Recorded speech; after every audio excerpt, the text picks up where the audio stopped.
త్రిమూర్తి సాయిలోని ముఖ్య అంశాలు. గురుచరిత్ర. శ్రీపాద శ్రీవల్లభుల దీవెనలతో అంబిక శివార్చన, శని ప్రదోష వ్రతాలతో జీవితానంతా గడిపి జన్మ చాలించింది. మరు జన్మలో మహారాష్ట్ర దేశంలో అకోలా జిల్లాలో కారంజా అనే గ్రామంలోని వాజాసనయ్య శాఖకు చెందిన విప్రువుడికి అంబ అనే కుమార్తెగా జన్మించింది. చిన్నతనం నుంచి జన్మ సంస్కారం వల్ల శివభక్తి తత్పరురాలయ్యి దత్తదేవుడిని శ్రద్ధాభక్తులతో పూజించేది. ఆవిడికి యుక్త వయసు రాగానే జననీ జనకులు మాధవశర్మ అనే సద్బ్రాహ్మణుడికి ఇచ్చి పరిణయం చేశారు.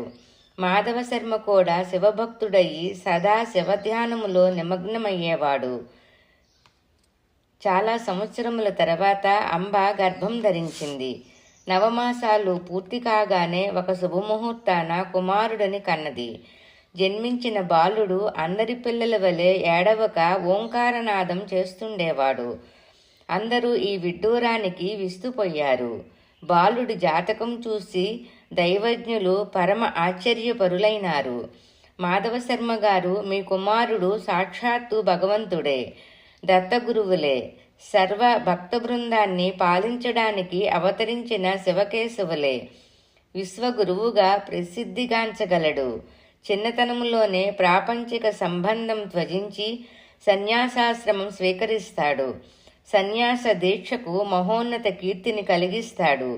గురుభక్తిని వేనోళ్ల చాటి గురువే త్రిమూర్తులని ప్రచారం చేసి గురు పరంపర ఆచారాన్ని ప్రచారం చేస్తాడు.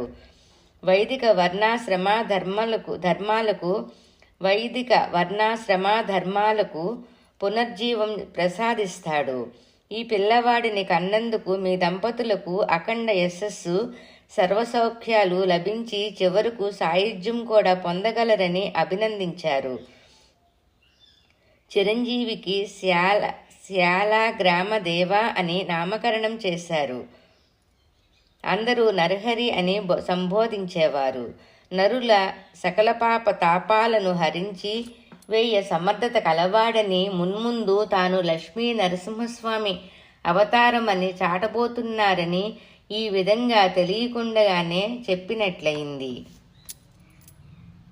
ఓం శ్రీ దత్తాయ నమః.